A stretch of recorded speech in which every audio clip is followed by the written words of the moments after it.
Yan na, nag-aaway na. Hinahabol kasi ng aso yung nakamotor eh. Nagalit yung may-ari ng aso kasi nga parang gustong saktan yung aso niya. So ingat po kasi may batas na sa mga mananakit ng mga alagang aso o pusa. May batas na po. So ingat po. Tigilan natin ang sarili natin kung maaari. Syempre, hindi na lang natin aso yan. Di naman katulad ng tao mag-isip yan. Diba? Mas matalino ang tao. Tandaan niyo. Nakakapag-isip yan, ano? Pero limitado. Mas malawak ang pag-unawa ng tao.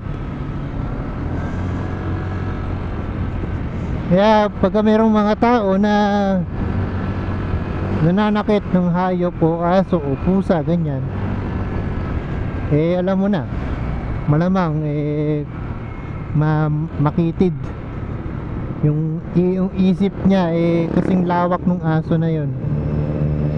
Sa kung di ako nagkakamali, may nabasa ako tungkol doon sa Facebook. Bakit nga daw ba hinahabol ng aso yung mga madalas nga mga nakamotor, di ba? Sabi doon, yung aso na yun parang merong parang may memories na hindi maganda sa mga either sa tunog na nadinig nila, sa amoy. Pagka let's say sa motor, yung tunog, naalala nila yung ganitong tunog, naalala nila na merong nangyaring masama. Kuwari, may nasagasaan, may nasemplang, na nadamay siya. So nagagalit yung aso. Parang sinasabi ng aso na, oy, magdaan-daan ka naman, ganyan-ganyan, oy, ganyan-ganyan. Nagagalit daw sila, kaya ganun. Siyempre, hindi naman lahat ng tao dog lover.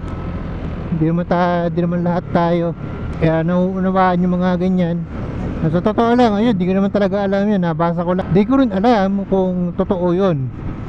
Pero siguro wala naman di mawawala kung paniniwalaan natin yun. At sabihin natin na kapag tinahulan tayo o inabol tayo, hinto tayo, magdahan-dahan tayo. Di naman nahabulin pagka ganun diba?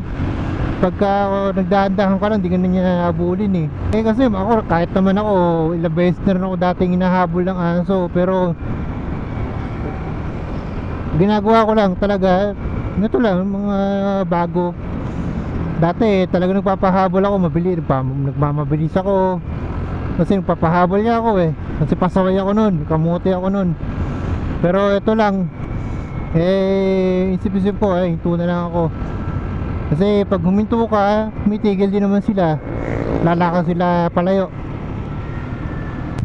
Ganoon na lang, ingat-ingat na lang. So syempre pag may aso, iwasan.